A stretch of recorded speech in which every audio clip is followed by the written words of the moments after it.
Okay, so my article review is the effect of kinesiotaping on hand grip and active range of motion in children with cerebral palsy.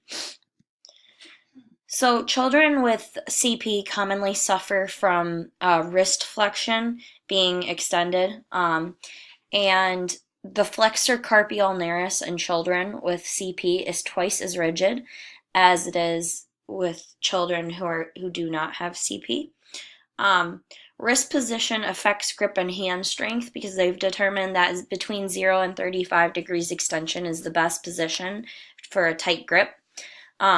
So this affects their performance in homework, self-care, ADLs, IADLs, and could even affect social interaction, such as like they might not be able to go shake someone's hand if their hand is, flexed.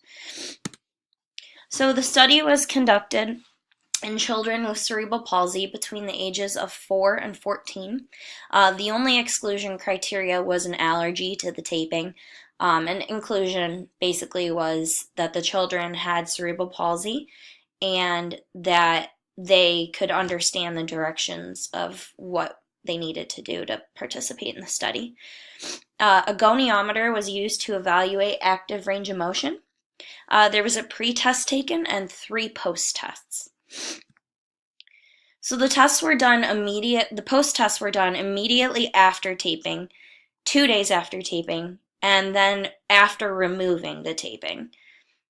Differences were not found pre-test for other variables such as gender differences, age differences, but significant differences were found in the post-test.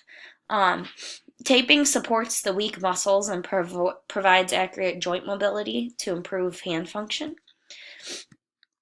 So the results of this study were the children's ability significantly improved, thumb extension and abduction, and wrist extension.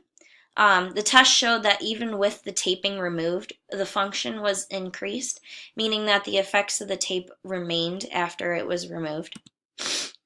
And this is applicable to many areas of OT.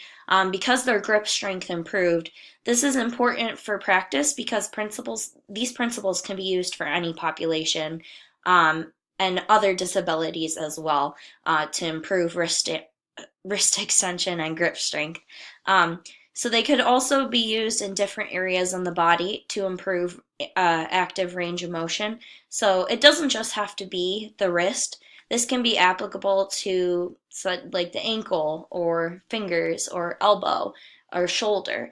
So this has a lot of application to OT and could be used in practice to help anyone with any injury that has active range of motion problems. So it would be appropriate for other age groups as well, such as seniors or even stroke patients to help improve their active range of motion. So I think it was a great study and it had positive results and showed that the kinesiotaping worked. So that was good to see.